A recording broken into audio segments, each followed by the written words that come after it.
10वां अध्याय। हे भाइयों, मैं नहीं चाहता कि तुम इस बात से अनजान रहो कि हमारे सब बाप दादे बादल के नीचे थे और सब के सब समुद्र के बीच से पार हो गए। अब यहाँ वह उनके बाप दादों के विषय में बात कर रहा है जिन्हें मिस्र की बंधुआई से छुटकारा दिलाया गया। परमेश्वर ने उनके मार्गदर्शन के लिए दिन के समय बादल का और रात के समय आग के खंभे का प्रयोग किया। बादल उनके लिए एक मार्गदर्शक से अधिक था। वे बादल के नीचे थे। चूंकि वे लोग गर्म मरुस्थल में कुछ समय बिताने वाले थे, इसलिए परमेश्वर ने क्या किया? उसने एक बादल को चादर की तरह उनके ऊपर तान दिया ताकि वह अत्यधिक गर्म मौसम से उनकी रक्षा करे। और जब जब बादल आगे उसके नीचे नीचे बढ़ता था, वे भी आगे बढ़ते थे। और इस प्रकार उनके मार्गदर्शन के लिए परमेश्वर ने एक अनूठा उपाय खोजा। और जैसे जैसे बादल आगे बढ़ता था, वे भी आगे बढ़ते थे ताकि उसके नीचे रहें। अब जब वे लाल समुद्र पर पहुंचे और मिस्र की सेना ने पीछे से पहुंचकर उन्हें घाटी में फंसा लिया, तो परमेश्वर ने बादल को ले जाकर उनके पीछे और मिस्र की सेना के बीच में कर दिया। अब बादल की धुंध के कारण मिस्र की सेना कोई अंदाजा नहीं लगा पा रहे थे कि बादल नीचे आ गया था। वे देख न सके। आगे समुद्र दो भागों में बट गया था और इस्राएल की संतान सुरक्षित दूसरी तरफ पहुंच रही थी। और जब परमेश्वर ने बादल को उठाया, तब उन्होंने देखा कि क्या हो चुका था। उनके सामने समुद्र दो भागों में बटा हुआ था और वे धड़ाधड़ उसमें घुस गए। निश्चय ही परमेश्वर ने समुद्र के दो भागों को फिर इकट्ठा होने दिया और वे उसमें डूब मरे। लेकिन बादल का उद्देश्य मार्गदर्शन के अलावा कुछ और भी था। उनका ठहरने का स्थान था। जब बादल चलता था तो वे साथ में चलते हुए इसके नीचे रहते थे। परमेश्वर की इच्छा अनुसार अपना जीवन बिता रहे थे और उस बियाबान मरुस्थलीय जंगल में परमेश्वर के मार्गदर्शन में चल रहे थे। ये कितना महिमामय है कि परमेश्वर हमारा मार्गदर्शन करे, हमारी रक्षा करे जब हम उसकी इच्छा अनुसार अपना जीवन जीते हैं। वे समुद्र के बीच से होकर चले, जो उनका पानी के बपतिस्मे का एक चिन्ह है कि वे मिस्र के शारीरिक जीवन से निकलकर आत्मिक जीवन में परमेश्वर के साथ प्रवेश कर चुके हैं।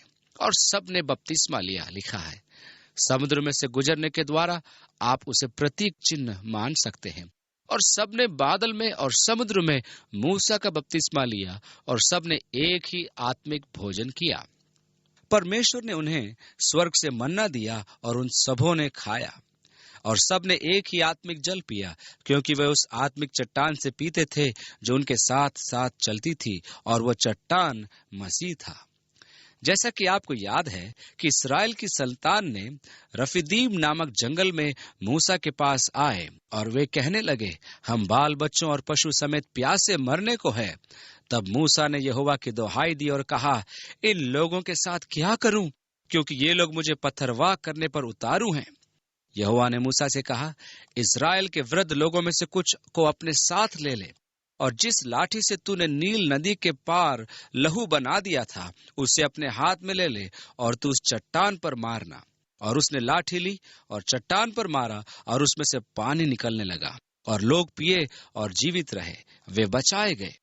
उन सबों ने उस आत्मिक चट्टान से पिया, और वह चट्टान मसीह था, जिसने स्वयं कहा, यदि कोई प्यासा है तो मेरे पास आए और पिए, और जो प्यासा हो वह सेंत मेत में जीवन के जल को पिए। धर्मशास्त्र की पुस्तक प्रकाशित वाक्य का ये अंतिम निमंत्रण है। अंतिम निमंत्रण में सबों के लिए है, जो कहता है, जो प्यासा हो वो आए, और जो कोई चाहे वो जीवन का जल सेंत मेत में ले। चट्टान पर लाठी पड़ चुकी है। यदि आप आज की रात उसको पीते हैं तो आप जीवन को प्राप्त करेंगे। परंतु परमेश्वर उनमें से बहुतों से प्रसन्न न हुआ, इसलिए वे जंगल में ढेर हो गए। लिखा है, जब मूसा ने 12 भेदियों को उस देश में भेद लेने के लिए भेजा, तो उनमें से 10 ने आकर बुरी खबर सुनाई। ऐसी खबर जिसे सुनकर लोगों के दिलों में दहशत समा गया। नगर बहुत बड़े हैं और उनकी दीवारें ऊंची है। वहां के निवासी दैत्याकार के हैं और हम उनके आगे कीड़े मकोड़े से हैं। वे बहुत बहादुर लोग हैं और हम उनसे किसी भी प्रकार पार नहीं पा सकते। उन्हीं में से 2 जन थे, यहोशू और कालेब, जो अपने बीच में एक लाठी पकड़े थे जिस पर अंगूरों के गुच्छे लटके थे। और उन्होंने कहा, इन अंगूरों को देखो, ऐसे अंगूर तुमने अपने जीवन भर नहीं देखे होंगे। इन अंगूरों के आकार को देखो। अरे हमने सुना है उस देश में दानव रहते हैं। अच्छा, उन्होंने कहा, वे हमारे लिए रोटी के समान हैं। अरे हमने तो सुना है कि हम उनसे जीत नहीं सकते। आओ हम अभी चलें और उन्हें जीत लेते हैं, इन दोनों ने कहा। परंतु लोगों ने उन 10 की बातों पर अधिक विश्वास किया और वे वापस फिर गए। उन्हें परमेश्वर पर विश्वास नहीं था कि वह उन्हें वह देश दिलवा सकता है। इसलिए परमेश्वर ने कहा, ठीक है, तुम मुझ पर विश्वास नहीं करते। तुम कहते हो कि तुम्हारे बाल बच्चे उनके द्वारा मारे जाएंगे। मैं तुम्हें बताता हूँ, मैं तुम्हें इस बियाबान जंगल में तब तक भटकाता रहूंगा जब तक कि तुम्हारी पीढ़ी समाप्त न हो जाए। और जिन बच्चों के बारे में तुम अभी कह रहे हो कि वे उनके द्वारा मारे जाएंगे, वही बच्चे वहां जाकर उस देश को जीतेंगे। और फिर आरंभ हुई संसार की सबसे लंबी अंत्योष्टि क्रिया। उनके मरने तक के 40 प्रतीक्षा के वर्ष। उस पीढ़ी में से केवल यहोशू और काले भी उस देश में जा सके। उनमें से कितने ही उस जंगल में मर मिटे। ये बातें हमारे लिए दृष्टांत ठहरी कि जैसे उन्होंने लालच किया, वैसे हम बुरी वस्तुओं का लालच न करें। उन्होंने कहा, आओ हम मिस्र को वापस चलें। याद है मिस्र के प्याज और लहसुन, अरे वे कितने अच्छे थे। मैंने कितने दिनों से लहसुन का स्वाद नहीं चखा। यहाँ तो केवल ये मन्ना ही है जो कितना मीठा है, ये कितना नरम है। मैं तो इसे खा खा के तंग आ चुका हूँ। वे शरीर के पुराने जीवन की इच्छा कर रहे थे। मिस्र का जीवन, मिस्र की शारीरिक इच्छाओं का घड़ा। और आगे पौलुस लिखता है, और न तुम मूर्ति पूजक बनो। अब आप यहाँ पर कई बातों पर ध्यान दें। वे बुरी वस्तुओं की लालसा कर रहे थे। पहली बात तो यह थी कि वे वासना से ग्रसित थे। उन्होंने शारीरिक इच्छाओं की पूर्ति की कामना की। दूसरी बात यह है कि उनमें से बहुत से मूर्ति पूजक हो गए थे। याद करें कि हारून किस प्रकार एक सोने का बछड़ा बनाता है और सब लोग उसके चारों ओर नाच रहे थे। जैसा कि उनमें से कितने बन गए थे। जैसा लिखा है, लोग खाने पीने बैठे और खेलने कूदने उठे। और हम न व्यभिचार करें, जैसा कि उनमें से कितनों ने किया, और एक दिन में 23,000 मर गए। गिनती की पुस्तक में हमें बताया गया कि 24,000 मरे। और इसमें कोई शंका नहीं कि पौलुस अपनी याददाश्त से लिख रहा था। और यह शायद एक गलती थी जो पौलुस से हुई, क्योंकि वह अपनी स्मरण शक्ति से उस समय का वर्णन कर रहा था जब बालाम द्वारा कुंवारी कन्याओं को बुरी सलाह दी गई कि वे जाएं और लड़कों को मोहित करें। और उन्होंने व्यभिचार किया और परमेश्वर का कोप उन पर भड़का और वे भयानक बीमारी से मारे गए। और न हम प्रभु को परखें, जैसा उनमें से कितनों ने किया और सांपों के द्वारा नष्ट किए गए। उन्होंने किस प्रकार प्रभु को परखा? उन्होंने उसको परखा क्योंकि वे परमेश्वर के विरुद्ध एवं मूसा के विरुद्ध कुड़कुड़ा रहे थे। और उन्होंने कहा, वे हमें मार डालने के लिए स्थान में लाए हैं। और ये कितनी भयानक बात है। हमें यहाँ नहीं होना चाहिए था, हमें घर जाना चाहिए। और परमेश्वर का कोप उन पर भड़का और उनके तंबुओं में सांप घुस आए और उनको काटना शुरू कर दिया। आगे लिखा है, और तुम न कुड़कुड़ाओ जिस रीति से उनमें से कितने कुड़कुड़ाए और नष्ट करने वाले के द्वारा नष्ट किए गए। परंतु ये सब बातें जो उन पर पड़ी दृष्टांत की रीति पर थीं, और वे हमारी चेतावनी के लिए जो जगत के अंतिम समय में रहते हैं लिखी गई हैं। इसलिए पौलुस यहाँ 2 बार कहता है, देखो तुम्हारे लिए ये सब बातें दृष्टांतों के रूप में हैं। यह पूर्णतया विशुद्ध रूप से इतिहास है। उनकी गलतियों से आपको सीखना है। आपको शारीरिक इच्छाओं की पूर्तिकरण की ओर नहीं जाना है। आपको बुरी वस्तुओं की कामना नहीं करनी है। आपको व्यभिचार नहीं करना है। आपको मूर्ति पूजक नहीं बनना है। परमेश्वर के विरुद्ध में नहीं कुड़कुड़ाना है। इसलिए वो समझाता है, जो स्थिर है वो चौकस रहे कि कहीं गिर न पड़े। हमें परमेश्वर के अनुग्रह का अनुमान नहीं लगाना है।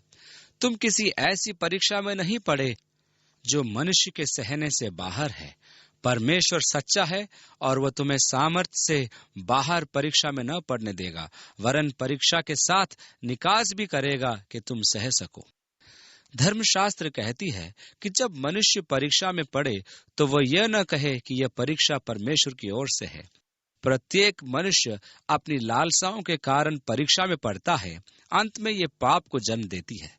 परीक्षा विचारों से आरंभ होती है और वो परीक्षा में पड़ता है। इसके साथ मैं क्या करूं? हमारी परीक्षाएं एक आम आदमी की हैं। जबकि मैं इस शरीर में जीवित हूं तो परीक्षाएं तो आएंगी ही। मेरे शरीर की लालसा, मेरे शरीर की मनोवेग, ये मनुष्य के लिए एक आम बात है। परंतु उस परीक्षा के साथ में परमेश्वर सच्चा है। वो मेरे सहने की शक्ति के बाहर मुझे परीक्षा में पड़ने नहीं देगा। वो उस परीक्षा से निकास के लिए मेरा मार्ग निकालेगा ताकि मैं सहन कर सकूं। लेकिन महत्व इस बात का है कि मैं उस निकास के मार्ग को अपनाऊं। परमेश्वर तुम्हें परीक्षा में पढ़ने से जबरदस्ती नहीं रोकेगा। परमेश्वर तुम्हें अच्छा बनने के लिए भी विवश नहीं करेगा। जब भी परीक्षाएं आती है तो निकास का मार्ग अवश्य खुला रहता है। परमेश्वर सदैव निकास का मार्ग देता है। यदि तुम परीक्षा में पढ़ते हो तो ये इसलिए कि तुमने परमेश्वर की आवाज पर ध्यान नहीं दिया। परमेश्वर ने जो निकास का मार्ग सुझाया उसको तुमने नहीं लिया। और मैं स्वयं अपने जीवन से गवाही देता हूं कि मैं जिन जिन परीक्षाओं में गया वहां निकास का मार्ग अवश्य था। मेरे हृदय में आत्मा की आवाज थी। परमेश्वर ने कहा, यहां से निकल जाओ। उसी समय और रुकूंगा नहीं, मुझे बाहर निकल आना था। जब परमेश्वर ने कहा निकल जा, निकास का मार्ग वहां था। और यदि मैं नहीं निकला तो ये मेरी गलती है, परमेश्वर की नहीं। मेरा पाप, मेरी जवाबदारी है, परमेश्वर की नहीं। ऐसे लोग हैं जो सारा दोष परमेश्वर पर मढ़ते हैं। मैं क्या करूं, परमेश्वर ने ही मुझे ऐसे बनाया है, मैं कुछ नहीं कर सकता। भाइयों, सभी बुरे परिणामों के लिए आप परमेश्वर को दोष देते हो। ये मेरी असफलता है, परमेश्वर विश्वास योग्य है, मैं नहीं हूं। इस कारण हे मेरे प्रियो, मूर्ति पूजा से बचे रहो। भागो, वहां से अब निकल भागो। मूर्ति पूजा अब मेरे और आपके जीवन में रोड़े अटका रही है। यदि आपके जीवन में परमेश्वर से बढ़कर कुछ है तो ये मूर्ति पूजा है। यदि आप सोचते हैं कि आपके द्वारा बनाई गई मूर्त के आगे अथवा किसी अन्य के द्वारा बनाई गई मूर्त के आगे या बाजार से खरीदी गई मूर्त के आगे झुकना, उसके चारों ओर मोमबत्ती जलाना अथवा उसके आगे प्रार्थना करना ही मूर्ति पूजा है, तो आप गलत हैं। नहीं, ये तो आपके लिए कोई समस्या नहीं होनी चाहिए, क्योंकि आपकी मूर्ति पूजा तो वे वस्तुएं हैं जो आपका दिल और आपका दिमाग परमेश्वर से हटाकर अपनी ओर खींचती हैं। जैसे भड़कीला कोट, एक सुंदर गाड़ी और उसमें एक अच्छा इंजन। ऐसी वस्तुएं जो आपको परमेश्वर के साथ चलने में बाधा पहुंचाती हैं, वे वस्तुएं आपके जीवन में परमेश्वर की अपेक्षा अधिक महत्वपूर्ण बन जाती है। वे वस्तुएं जो परमेश्वर का स्थान आपके जीवन में ले लेती हैं, वह मूर्ति पूजा है। मूर्ति पूजा से बचो, उससे दूर भागो। मैं बुद्धिमान जानकर तुमसे कहता हूं, जो मैं कहता हूं उसे तुम परखो। वह धन्यवाद का कटोरा जिस पर हम धन्यवाद करते हैं। ऐसा तब होता है जब हम प्रभु भोज की मेज पर एकत्रित होते हैं। हम कटोरा लेते हैं और उसके लिए धन्यवाद करते हैं। क्या मसीह के लहू की सहभागिता इसमें नहीं? यहाँ सहभागिता शब्द ग्रीक शब्द कियोनोनिया से निकला है। क्या यह मसीह के साथ हमारी एकता की सहभागिता नहीं है? मसीह के साथ हमारी सहभागिता या मसीह के साथ हमारी संगति, वह एकता जो हम मसीह के साथ बांटते हैं। ये धन्यवाद का कटोरा जिस पर हम धन्यवाद देते हैं, जब मैं उसे पीता हूं तो मसीह में मेरी पहचान होती है। आगे लिखता है, वह रोटी जिसे हम तोड़ते हैं, क्या वो मसीह की देह की सहभागिता नहीं? इसलिए कि एक ही रोटी है, जो हम भी जो बहुत है एक है, क्योंकि हम सब उसी एक रोटी में भागी होते हैं। अतः ये यीशु मसीह की सहभागिता है और इसके लहू और इसकी देह, जिसके द्वारा हम उसके साथ एक हो जाते हैं और जिसके द्वारा हम आपस में भी एक हो जाते हैं। जबकि वही रोटी से हम खाते हैं और उसी एक प्याले से पीते हैं, हम एक दूसरे के साथ एक हो जाते हैं। हम सहभागिता के कारण एक दूसरे से जुड़े हैं, एक दूसरे की समानता में जुड़े हैं, संगति में जुड़े हैं। हम संगति में एक दूसरे से जुड़े हैं और इसी तरह मसीह की देह में एकता निश्चय ही होती है जब हम पवित्र भोज में सम्मिलित होते हैं। वह कलीसिया में हमारी एकता का सर्वाधिक प्रत्यक्ष नमूना है। एक ही रोटी में सहभागी, एक ही प्याले में सहभागी होने से मसीह में एक, और इस प्रकार में हम आपस में एक हो जाते हैं। आगे लिखता है, जो शरीर के भाव से इजरायली हैं, उनको देखो, क्या बलिदानों के खाने वाले वेदी के सहभागी नहीं? अब तुम्हारा शांति का बलिदान और उनको परमेश्वर के आगे चढ़ाने के पीछे मूल उद्देश्य ये था कि मनुष्यों का परमेश्वर के साथ मेल मिलाप हो। इसलिए तुम अपने बलिदान याजक के पास लाते हो, वह उसे काटेगा और उसका एक हिस्सा वह तुम्हें देगा। तब तुम उसे बाहर ले जाकर आग में भुनोगे और वहां बैठकर खाओगे। अब तुम इसे लाए और परमेश्वर के आगे तुमने चढ़ाया। उसकी चर्बी इत्यादि वेदी पर जलाई गई और सुगंधित धुआं प्रभु की वेदी के सामने उठा। याजक ने अपना हिस्सा ले लिया, लेकिन अब तुम्हारा भाग तुम्हारे पास है और तुम अपने परिवार के साथ बैठकर बछड़े के भुने हुए मांस को या मेमने के भुने हुए मांस को खा रहे हो। और जब तुम सब एक साथ इकट्ठे होकर खा रहे हो तो इसके पीछे मूल भाव यह है कि परमेश्वर ने भी एक भाग पाया है और मुझे भी मिला है, और इसलिए मैं परमेश्वर के साथ हूँ। एक साथ इकट्ठे होकर खाने के पीछे खास वजह यह थी कि हम सब एक दूसरे के अंग हैं। देखो, मैं एक रोटी लेता हूँ, मैं उसे तोड़ता हूँ और उसका एक हिस्सा आपको देता हूँ और एक हिस्सा मैं रखता हूँ और आप खाते हैं और मैं भी खाता हूँ।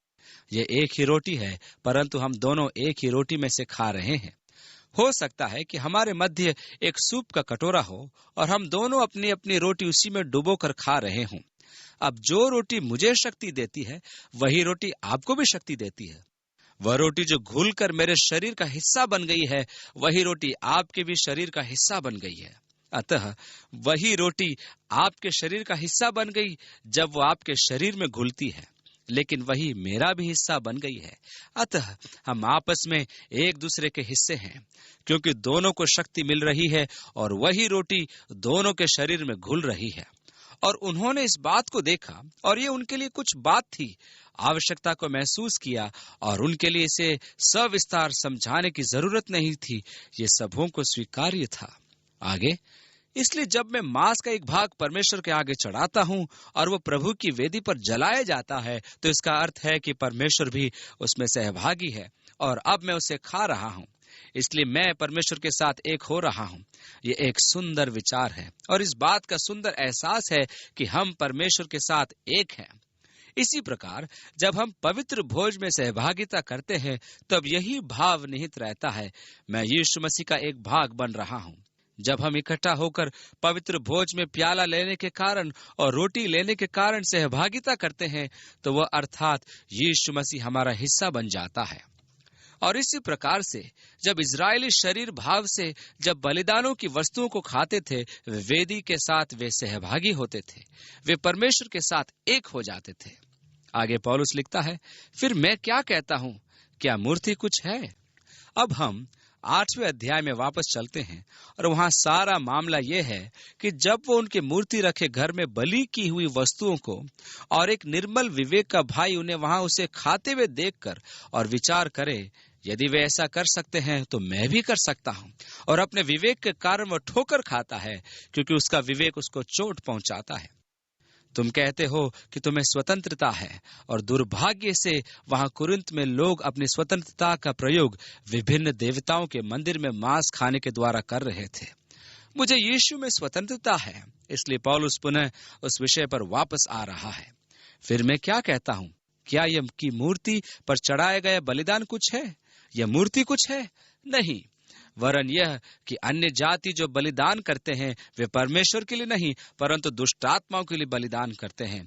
वे मूर्तियों के मंदिर में मूर्तियों पर चढ़ाया गया बलिदान है जो शैतान पर चढ़ाया जाता है। वे बलिदान परमेश्वर पर चढ़ाए नहीं जाते। और मैं नहीं चाहता कि तुम दुष्ट आत्माओं के सहभागी हो। तुम प्रभु के कटोरे और दुष्ट आत्माओं के कटोरे दोनों में से नहीं पी सकते। तुम प्रभु की मेज और दुष्ट आत्माओं की मेज दोनों के भागी नहीं हो सकते। क्या हम प्रभु को क्रोध दिलाते हैं? क्या हम उससे शक्तिमान हैं? इसलिए पौलुस कुरिन्थ वासियों द्वारा दुष्ट आत्माओं के मंदिर में बलि की हुई वस्तुओं को खाने के विषय पर आ रहा है। यह एक मजेदार बात है। पौलुस ने घोषणा की कि इन अन्य जातियों के मंदिर में चढ़ाया गया बलिदान वास्तव में दुष्ट आत्माओं को चढ़ाया गया है, बल्कि सही अर्थों में कहा जाए तो शैतान को चढ़ाया गया है। व्यवस्था विवरण उसके 32वें अध्याय की 16वीं आयत में कहा गया है, उन्होंने पराये देवताओं को मानकर उसमें जलन उपजाई और घृणित कर्म करके उसको रिस दिलाई। उन्होंने पिशाचों के लिए जो ईश्वर न थे बलि चढ़ाए और उनके लिए वे अनजाने देवता थे। वे तो नए नए देवता थे जो थोड़े ही दिन से प्रकट हुए थे और जिनसे उनके पुरखा कभी डरे नहीं। जिस चट्टान से तू उत्पन्न हुआ उसको तू भूल गया और ईश्वर जिससे तेरी उत्पत्ति हुई उसको भी तू भूल गया। तो भावना यह है कि इन झूठे देवताओं की उपासना करना, इन मूर्तियों की उपासना करना वास्तव में दुष्टात्माओं की उपासना करना है। कई वर्ष पहले हार्पर की पत्रिका में एक मजेदार लेख छपा जिसका शीर्षक था मैंने नरक के राजा को देखा। वह लेख एक पुस्तक थ्रू फॉरबिडन तिब्बत में से लिखा गया था और उसमें लेखक बताता है कि वह किस प्रकार छद्म वेश में या भेष बदलकर तिब्बत के धार्मिक नेताओं के साथ एक प्रतिवर्ष होने वाले आयोजन में गया, जहां वे लोग विभिन्न दुष्टात्माओं को आह्वान करते थे और उन दुष्टात्माओं के प्रकट होने पर वह उनके आकार प्रकार का वर्णन करता है और फिर वो वर्णन करता है किस प्रकार वे दुष्टात्माएं अपने नर्क के राजा को बुलाती हैं। यह पसलियों में कंपकंपी पैदा करने वाला वर्णन है, बिल्कुल विचित्र। बहुत से लोग कहते हैं ठीक है, सारे रास्ते परमेश्वर के पास ही जाते हैं, चाहे वे यीशु पर विश्वास न भी करते हों तो भी वे उपासना पूरी लगन और श्रद्धा से तो करते हैं। निश्चय ही परमेश्वर उनकी निष्ठा का प्रतिफल उनको देगा, ऐसा कहते हैं लोग। क्या फर्क पड़ता है यदि हम बुद्ध अथवा अन्य किसी को माने? क्या हम सभी को परमेश्वर की चाह नहीं? परंतु धर्मशास्त्र हमें यह शिक्षा नहीं देता। यीशु ने कहा, मार्ग सच्चाई और जीवन मैं हूं, सिवाय मेरे द्वारा कोई पिता के पास नहीं जा सकता। पौलुस ने कहा, वे दुष्टात्माओं को बलिदान चढ़ा रहे हैं।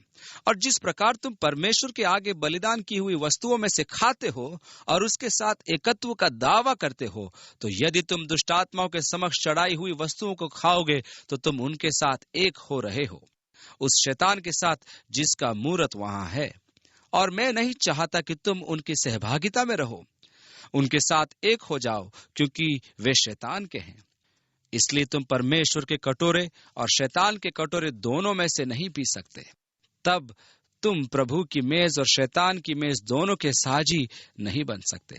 अब इसमें कोई संदेह नहीं कि व्यवस्था विवरण के अध्याय 32 के विषय में वह सोच रहा था, क्योंकि वह पुनः कहता है कि शैतान के सामने बलिदान चढ़ाने के द्वारा उन्होंने प्रभु को क्रोध दिलाया। और उसने कहा, क्या हम प्रभु को क्रोध दिलाते हैं? क्या हम उससे अधिक शक्तिमान हैं? क्या हम उसका सामना कर सकते हैं? सब वस्तुएं मेरे लिए उचित तो हैं। वो वापस उसी बात पर आता है, परंतु सब वस्तुओं से उन्नति नहीं। हाँ, तुम प्रमाणित कर सकते हो कि यह ठीक है कि मैं यीशु मसीह के अनुग्रह में जीवित हूँ और मैं उस पर विश्वास करता हूँ और इसलिए यह ठीक है, और तुम अपनी बहस जारी रख सकते हो। और यह व्यवस्था संगत हो सकती है किंतु लाभदायक नहीं। ये तुम्हें धीमा करेगा और तुम्हारी उन्नति को रोकेगा। यदि तुम कोई दौड़ में हो तो जीतने के लिए दौड़ो और कोई अतिरिक्त बोझ मत उठाओ, क्योंकि इससे तुम्हारी गति मंद हो जाएगी। ये लाभदायक नहीं है। सब वस्तुएं मेरे लिए उचित तो हैं, परंतु सब वस्तुओं से उन्नति नहीं। कुछ वस्तुएं ऐसी हैं जो मुझे तोड़ देती है और मुझे बनाने में सहायक नहीं। कुछ वस्तुएं ऐसी हैं जो मुझे मसीह से दूर ले जाती हैं और मसीह के निकट नहीं लाती, बल्कि उससे दूर ले जाती है। और मेरी इच्छा तो यह है कि मैं उसके निकट आऊं। इसलिए यद्यपि वे व्यवस्था के अंतर्गत हैं और तुम प्रमाणित भी कर सकते हो कि वे ठीक हैं, तथापि वे मुझे प्रभु की संगति से दूर ले जाती हैं। वे मुझे उसमें बढ़ने नहीं देती या उसको मुझ में बढ़ने नहीं देती। इसलिए कुछ बातें व्यवस्था के अंतर्गत हो सकती हैं। बुद्धि कहती है इसे मत करो, ये तुम्हारी गति धीमी कर देगा, ये तुम्हें तोड़ देगा। मेरी इच्छा है कि मैं दौड़ जीतूं।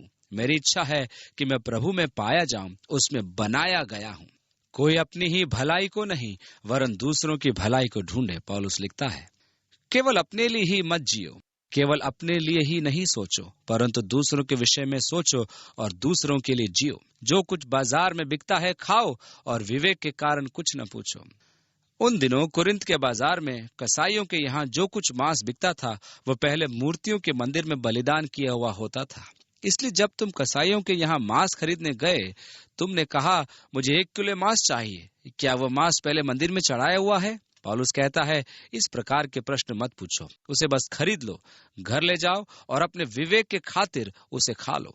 जिस चीज के विषय में तुम अनजान हो तो वह तुम्हें हानि नहीं पहुंचाएगी, और अपने विवेक के कारण प्रश्न नहीं पूछो, क्योंकि तुम जानते हो कि इससे कोई फर्क नहीं पड़ता। यदि तुम इस प्रकार के प्रश्न करोगे तो व्यर्थ ही धर्म संकट में पड़ जाओगे, क्योंकि पृथ्वी और उसकी भरपूरी प्रभु की है। यदि अविश्वासियों में से कोई तुम्हें नेवता दे और तुम जाना चाहो तो जो कुछ तुम्हारे सामने रखा जाए वही खाओ और विवेक के कारण कुछ न पूछो। अतः यदि कोई तुम्हारे सामने एक अच्छा भुना हुआ मांस रखे और तुम पूछो, कहीं तुमने ये मांस मंदिर में मूर्ति के सामने चढ़ाया तो नहीं था? पौलुस कहता है, ऐसे प्रश्न मत पूछो, केवल उसे चुपचाप खा लो। अब अगर वो मनुष्य जिसने आपके सम्मुख खाने को रखा है आपसे कहता है, हमने इसे देवता पर चढ़ाया था, तो पौलुस ने कहा, तुम उसे मत खाओ। इसलिए नहीं कि उसके खाने से तुम्हें कुछ नुकसान पहुंचेगा, बल्कि इसलिए कि तुम्हारी स्वतंत्रता से उसे ठोकर न लगे। इसलिए यदि वे स्वयं ही जानकारी देते हैं तो उन्हें धन्यवाद सहित मना कर दो, ताकि तुम्हारे कारण वह ठोकर न खाए या उसे ठेस न पहुंचे। परंतु यदि कोई तुमसे कहे, ये तो मूर्ति को बलि की हुई वस्तु है, तो उसे बताने वाले के कारण और विवेक के कारण न खाओ। मेरा मतलब तेरा विवेक नहीं, परंतु उस दूसरे का। भला मेरी स्वतंत्रता दूसरे के विचार से क्यों परखी जाए?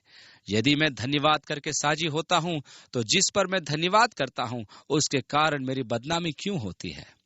पौलुस ने कहा, धन्यवाद देने से सभी वस्तुएं पवित्र हो जाती हैं। आप कहेंगे, प्रभु इसे आशीषित करे और मैं इसके लिए आपको धन्यवाद देता हूं, तब वो पवित्र हो जाती है। फिर भी इसके द्वारा दूसरे को ठेस लगती है, वे इसके कारण ठोकर खाने वाले हैं। तो यहाँ भी प्रेम का नियम है, जो किसी को नुकसान पहुंचाना नहीं चाहता और न ही किसी अल्प विश्वासी के लिए ठोकर का कारण बनना चाहता है। इसलिए तुम चाहे खाओ, चाहे पियो, चाहे जो कुछ करो, सब कुछ परमेश्वर की महिमा के लिए करो। यहाँ सिद्धांत है। जिन लोगों के पास सिद्धांत है उन्हें व्यवस्था की आवश्यकता नहीं। यदि आप सही सिद्धांतों के साथ जी रहे हैं, आपको नियमों की आवश्यकता नहीं है। ये सिद्धांत है और अब हम समझ रहे हैं यही है वह जो आपको चाहिए, यदि आप इसे ध्यान से लेंगे। यह इसका केंद्र बिंदु है। चाहे जो महिमा के लिए करो और आप सही करेंगे। यदि मैं परमेश्वर की महिमा के लिए कर सकता हूँ, मैं ठीक हूँ। यदि मैं परमेश्वर की महिमा के लिए इसे नहीं कर सकता हूँ, तब अच्छा है कि मैं न करूँ। पर जो कुछ भी तुम करो, तुम न यहूदियों, न यूनानियों और न परमेश्वर की कलीसिया के लिए ठोकर का कारण बनो। जैसा मैं भी सब बातों में सबको प्रसन्न रखता हूँ और अपना नहीं परंतु बहुतों का लाभ ढूंढता हूँ कि वे उद्धार पाएं। और जैसा कि पौलुस ने कहा, केवल अपने लाभ के लिए ही मत जियो, परंतु दूसरों के लिए। उसने कहा, मैं इसी रीति से जीता हूँ। मेरी हार्दिक इच्छा है कि लोगों का उद्धार हो, इसलिए मैं अपने लिए नहीं बल्कि दूसरों के लिए जीता हूँ। मैं केवल अपनी शारीरिक संतुष्टि के लिए या केवल अपनी मनोकामनाओं की पूर्ति के लिए नहीं जीता, इसलिए मैं स्वयं पर रोक लगाता हूँ। मैं अपना जीवन सावधानी पूर्वक जीता हूँ ताकि यीशु के लिए दूसरों को जीत सकूं। यदि मेरे जीवन का यही लक्ष्य है कि मैं अन्य लोगों को प्रभु के निकट लाऊं, तो अवश्य है कि मैं जीवन को भी एक सोची समझी नीति के अंतर्गत ही व्यतीत करूंगा कि मुझे अपने जीवन में किन वस्तुओं को स्वीकार करना है और किन को नहीं, मुझे क्या करना है और क्या नहीं, मैं क्या खाता हूं और क्या नहीं, क्या पीता हूं और क्या नहीं। मुझे किसी भी प्रकार किसी के लिए ठोकर का कारण नहीं बनना है, बल्कि प्रेम के मार्ग पर चलना है। अपने लिए नहीं बल्कि दूसरों के लिए सोचना है।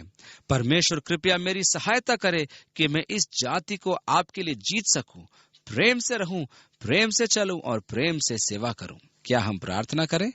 फिर से पिता परमेश्वर, इस बुद्धिमत्ता वचनों के लिए जिनसे हमारा मार्गदर्शन होता है, हम आपके धन्यवादी हैं। प्रभु हमारी सहायता करे कि न केवल हम इन वचनों के सुनने वाले हों, अपितु उनके अनुसार अपने जीवन को चलाने वाले भी बने। पिता परमेश्वर, हम आपके साथ पूर्ण सहभागिता में रहना चाहते हैं, ऐसी सहभागिता में जो प्रभु यीशु मसीह में एक दूसरे के लिए हो। प्रभु, होने दीजिए कि आपकी पवित्र आत्मा हमारे जीवनों में विशेष सामर्थ्य के साथ कार्य करे। यीशु मसीह के नाम में हे पिता, धन्यवाद, आमीन।